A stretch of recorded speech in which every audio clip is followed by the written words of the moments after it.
You gotta be flipping my flapjacks. Did everybody just get a massive Christmas present 10 months early? So you ever heard of this company named Palantir Technologies before? It's the darling of Wall Street right now. Wall Streeters can't wait to buy this stock. Retail's buying the stock left and right. Somebody just bought $1.5 million in call options that expire tomorrow on this one, right? This stock has made us game-changing money, up 1,389%. I've been able to take incredible profits on this over the past few months and still sitting on incredible profits on this one. But it wasn't that long ago that this stock was a joke stock. It was talked about as a clown stock. No one wanted this stock. The stock price fell over 80% in less than 2 years. A completely dramatic fall, but we're a long way from that. This company named Tesla, which I'm sitting on 2,737% gain on now at this point in time. What if I told you not that long ago this stock fell over 70 percentage points in a 15-month span? Yes, you heard me right. In 15 months, it fell over 70%. I posted this on Threads here today. Just hit over $1 million up on Meta stock. This does not include all the profits I've taken on Meta over time, and still sitting on $1 million plus in profits in the public count on Meta stock. What if I told you Meta stock fell over 75 percentage points in 14 months? Wow. Isn't it crazy how people can sell off stocks to ridiculous prices? People like myself are able to see that this is silly. We step in, we buy, we hold, and then we make massive amounts of money. And then a year later, a few years later, people are willing to pay us ridiculous sums of money for that same exact stock that they couldn't wait to sell not that long ago. Well, we have a very interesting situation in regards to a company named E.l.f. Beauty, which as of today, I was sitting on 1,115% gain on, maybe a little less after tomorrow, right? This is a stock I've been able to take ridiculous profits in over the past few years. And I've been a net seller of this stock for a long time until very recently. Because very recently, the valuation has gotten very compelling again. And as of tomorrow, it's going to be a whole lot more compelling.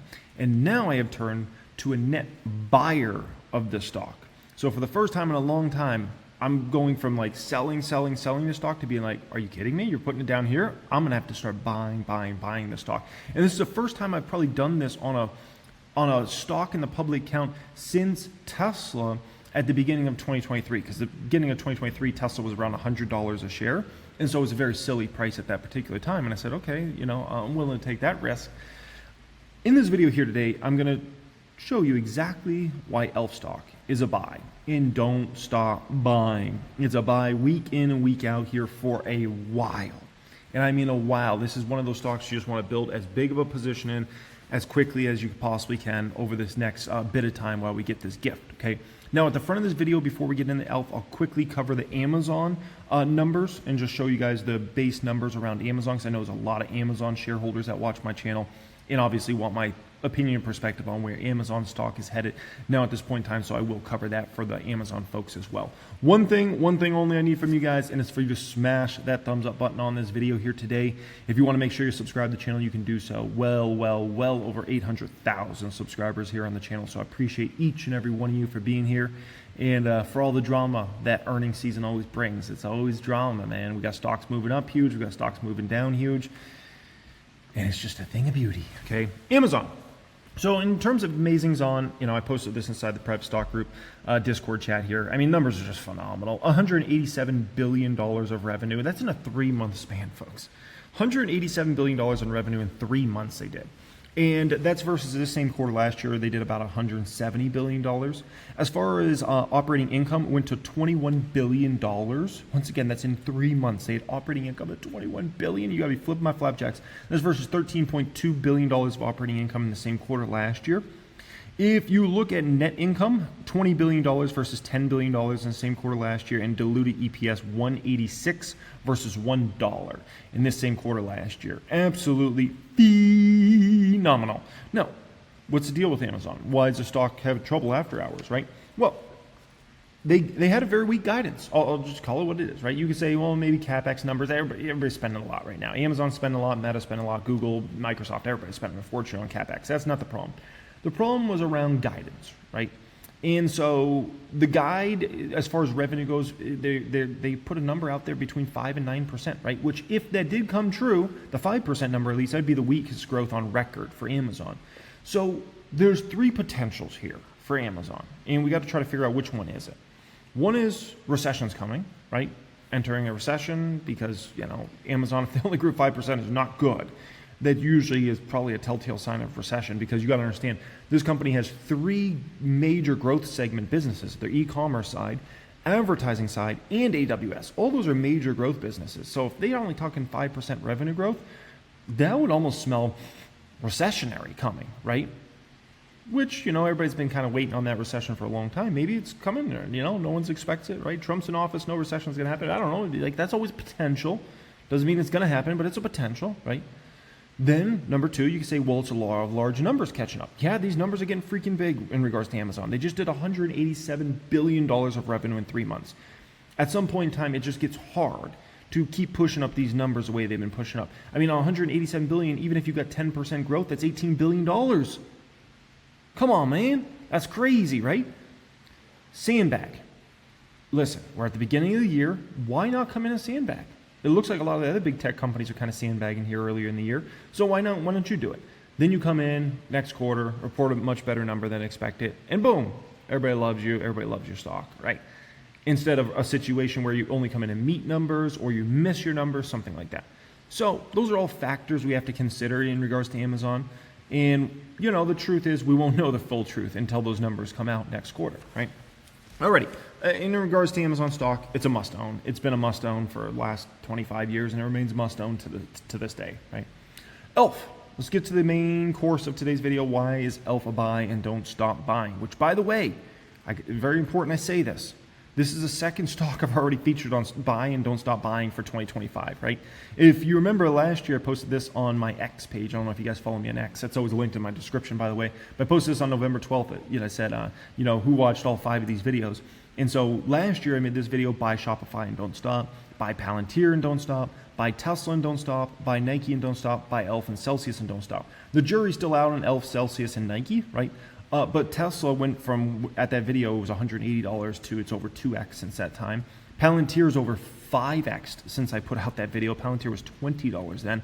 And then Shopify stock is up like 50% plus since I posted that Shopify video there, right? So those are all aging very, very well. And I think these ones I'm putting out this year will age very well, which, by the way, if you want to know what's the other video I made so far this year, it's AMD. I made that one a day or two ago on keep buying AMD and don't stop. And so yeah, AMD and E.l.f. are definitely very, very attractive, and that's why I'm making both of these videos now at this point in time. Okay, so this is effing legendary. I mean, let me be very crystal clear. If I had nothing else to show you for the rest of this video, I could show you one thing. This would be the thing I would show you right here. They're a one-of-one company, one-of-one cosmetics brand out of 988 to gain market share for 24 consecutive quarters. They're the only company. That's beyond legendary. Like, what? What are we talking about here? That's ridiculous. 24 consecutive quarters of net sales and market share growth. Incredible what this company's doing. Incredible. By the way, revenue beat what analysts were expecting for the company, and net sales growth of 31% year over year. And they grew market share, by the way, 220 basis points. Now, the guidance. Oh boy, here we go. The guidance, oh no. Only guiding for a midpoint of 15% revenue growth in the second half of 2025, right? First off, I could tell you almost every other cosmetics brand in the world would trade places with E.l.f. right now. If you would talk about 15% revenue growth, I mean, a lot of these cosmetics brands, folks, the cosmetics industry is going through a tough time right now. It won't last, but it's going through that right now, right? Many of these cosmetics brands are having trouble even growing revenue at all. Some of them are seeing their revenues decline. We're not talking about increase, we're talking about decline. So when E.l.f. puts out a second half forecast of 15% growth at the midpoint, which, keep in mind, E.l.f. has a history of coming in and beating their revenue. So if this is anything like E.l.f. has been for the last many years, their growth is probably going to come in better than 15%. It might come in at 18%, 20%, 25%, something like that, right? So the moral of the story is here, basically almost every single person would trade at places with E.l.f. and gladly take 15% growth if that was all they reported here, right? Now, additionally, I don't know if, I mean, I understand like 90% of the people that watch my channel are guys, right? Only 10% are females. So, you know, a lot of you guys don't really know too much about the cosmetics companies. Let's just call it what it is, okay? Listen, E.l.f. has their own website app, and they're the only top 5 mass cosmetics brand with their own owned site, right? This app and website drives a lot of sales and traffic to E.l.f. because of their very successful social media presence on Instagram, TikTok, and all the other platforms, okay? If you look at digital consumption growth, it was up 30% in the most recent quarter. Very, very strong. Now, they just hit 5.6 million members, Beauty Squad members are called, for E.l.f. overall. It gets a 4.9 out of 5 on the App Store. You can look it up if you want, right? 20% growth in members here recently. And this is just a great way for E.l.f. to stay engaged with their customer base, right? It's one thing to have your social medias and have your Instagram and your TikTok and all those accounts, right? To keep people engaged with the brand. And it's a whole other when you have your own app that keeps people engaged. And you got a bunch of people on email lists and all those sorts of things, right? So this matters significantly here for E.l.f.'s long-term growth trajectory. Now, it's not just about E.l.f. doing sales on their own app and their own website. It's also about retail, right? And what do we see? Target, 170 basis points of growth there. Walmart up to the number 2 brand in Walmart now at this point in time from the number 4 brand. So guess who you want to be really successful with? You want to, if you're E.l.f., who do you, like, how do you want to play this game? You want to have your own products that are on your own app and website be very successful. Additionally, you want to be in Walmart and Target putting up big numbers. Who wouldn't want to be in Target and like, everybody shops at Walmart or Target pretty much, or Amazon, right? So you want to be Amazon, Target, Walmart, boom. And then everything else after that is whipped cream and cherries on top of the drink, right? Which brings me to Dollar General. Now, they just started recently here in some Dollar General stores. And from what I hear, they're supposed to expand into a bunch more Dollar General stores in the spring. Now, you might think, big deal, Dollar General. What's the big deal here, right? Keep in mind, Dollar General focuses a lot of their stores where populations are like 20,000 or less. So they'll be in a lot of small towns and things like that, right? You might think, here's a question for you, trivia question for everybody watching this right now. And I'm about to give you the answer. How many Dollar General stores are in the United States of America? I would say a lot of you guys will probably guess like, you're probably like, oh, there's probably quite a few, maybe like 1,000, right? Some of you guys be like, no, it's probably more than that, maybe like 2,000 Dollar Generals, right? Some of you guys might be thinking, nah, I think there's even more, maybe 3,000 Dollar Generals, right? That's a lot. Like think about 3,000 stores, like that's a lot of flipping flapjack in stores, right? 20,000. There's 20,000 Dollar Generals in the United States. So you look at an opportunity like this and you're kind of, at first you're like, big deal, like Dollar General, and it's like, okay, imagine if they get into every Dollar General. And you might say, well, is that realistic? Why would it not be? Why would it not be realistic for them to get into every Dollar General? They clearly put up numbers. Like they put up ridiculous numbers. Target, Walmart, Amazon, doesn't matter where you look. So to see them getting in all 20,000 Dollar General stores, I don't think it's a stretch. And that just increases their TAM massively there, right? To actually capitalize on that. Now, they are also the -- most productive brand. They posted this. #1 most productive brand in Target, Walmart, and Ulta, and other brands, other retailers as well. Now, what does that mean? It's just a fancy way of saying the product moves. E.l.f.'s products don't just sit there on the shelf and collect dust like other brands do. When E.l.f. product hits the shelves, it moves. It sells very well. The sell-through is extremely strong, which is why they're the #1 most productive brand. So understand that, understand that, understand that. Huge for this company, right? Now, additionally, the skincare segment is such a big long-term opportunity for E.l.f. According to Nielsen, who tracks all this channel data, E.l.f. is like they're the company that tracks all this. And if you own any energy drink companies like Celsius or Monster or many companies over time, you'll hear them talk about Nielsen numbers, right? Nielsen has them now being the number 10 player in skincare from the number 25 player, right? That's huge. And the reason this is so huge is because skincare is something that people do on a daily, everyday basis, right? Cosmetics, getting your face all done up and things like that. Sometimes that's not every day, right? If you're somebody that wears cosmetics, you're a woman that wears cosmetics, right? You might get all dolled up and use a bunch of cosmetics products, maybe 3 days a week, maybe 5 days a week, right? Some do 7 days a week, but not everybody. Like it might be 2, 3, 4, 5 days a week, right? Skincare, people do that every single day. Now, the other huge thing is skincare is not just women. I do skincare. I'm on a skincare routine. My wife put me on that once I turned 30. She said, boy, you're not going to look like a raisin. Oh, no, not for me. You're going to look fine, boy. And I said, yes, ma'am. Yes, ma'am. And so even I'm on a skincare routine. And I regularly wear E.l.f. Different, skincare products. Honest, I use a lot of their skincare related products, right, to moisturize your face, especially out here in the desert where it's dry as heck. It's dry as a bone out here in the desert. I live in Vegas, baby, okay? There's no moisture out here, so you need to get some moisture on your skin. And so skincare is a long-term massive opportunity and short-term massive opportunity for E.l.f. because we're talking about something that people use on a daily basis, right? And we're talking about something that I think is going to be bigger and bigger with men over the coming years. So do keep that in mind, right? Now, they're 5 years young in regards to the skincare business, right? This is a baby business for them, and they're already, according to Nielsen, number 10. That's pretty darn impressive for how young this company is, right? Outperformed the category by 4 percentage points overall. That's insane. Additionally, you look at the runway for growth.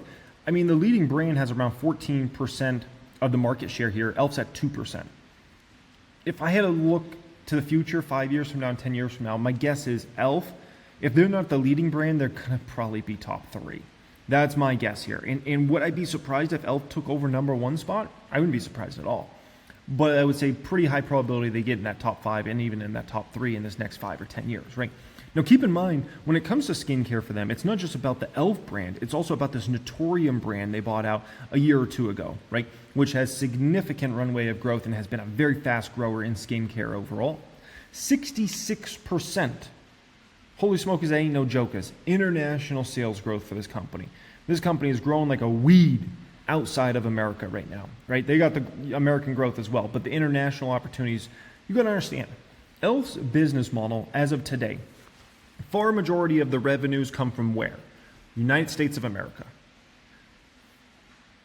I can tell you that's going to completely flip over this next decade.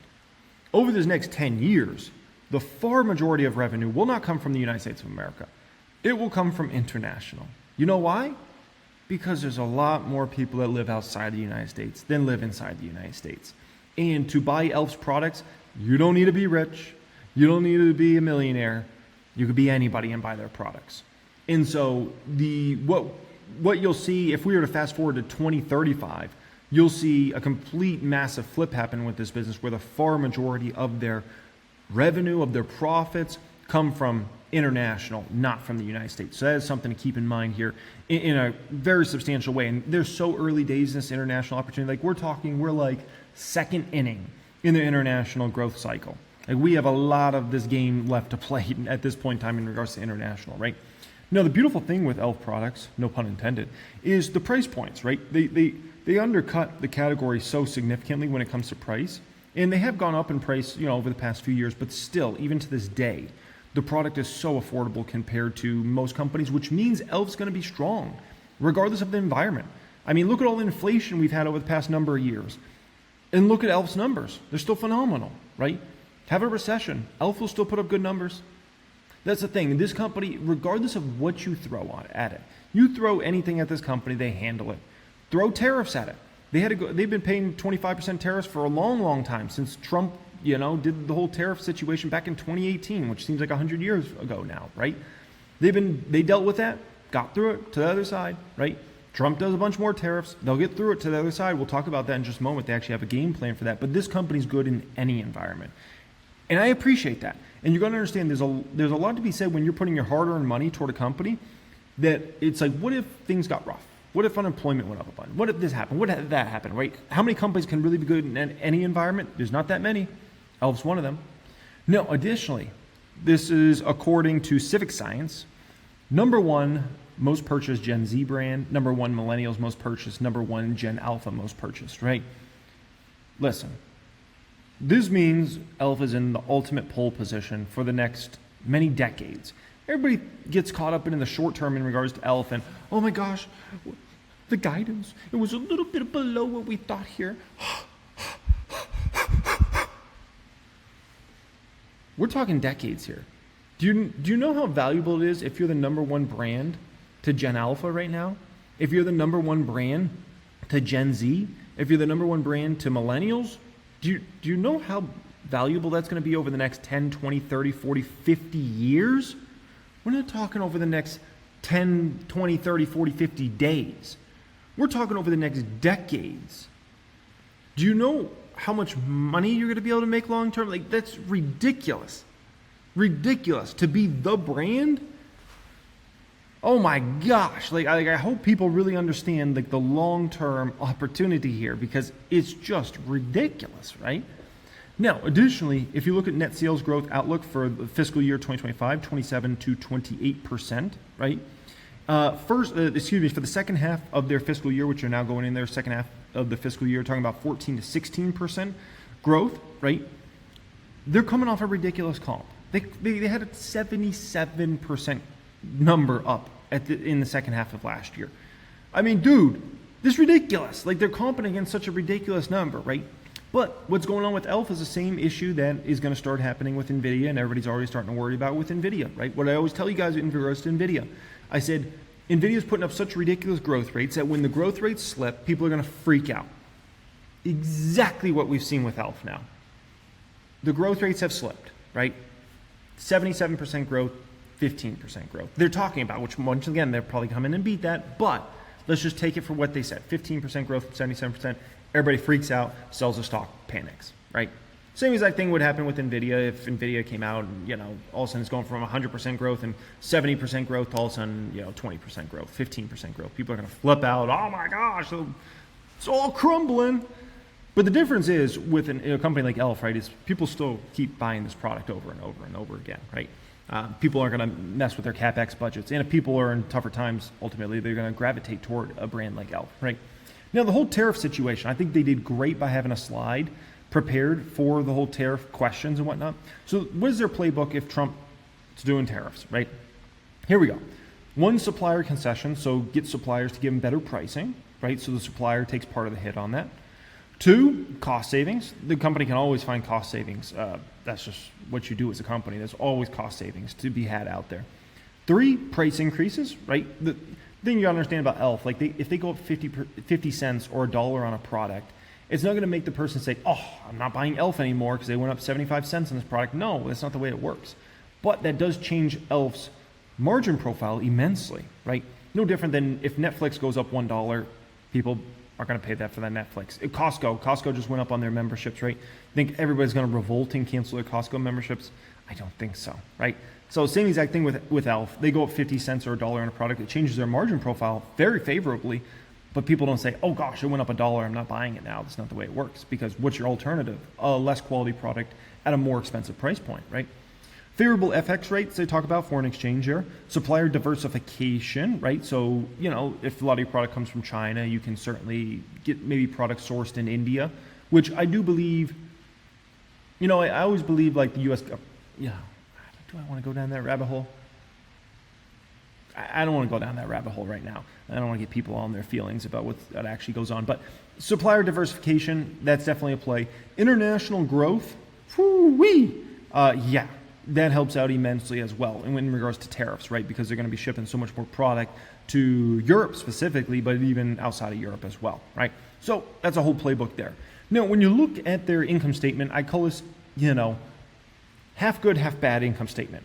Because if it ends at gross profit, this is like amazing, right? Net sales, $355 million just reported. 270 was expected. So they came in with a very nice analyst beat there. Cost of sales, 102 mil versus 78 mil. So gross profit exploded to $253 million from $191 million, right? Like if we just ended there, this is like an A+ income statement. A+, like banger, baby. But it doesn't end there. And their selling general administrative expenses are, extremely high right now. $218 million versus $160 million in the same quarter last year. Now, so their net income got hit, but at the end of the day, an operating income was 35 mil versus 32 mil, so it wasn't nearly as impressive as it could have been because SG&A is just out of control right now. And I understand that could be a concern, right? But I think the SG&A being out of control is a very short-term in nature thing. I do not think this is going to be lasting.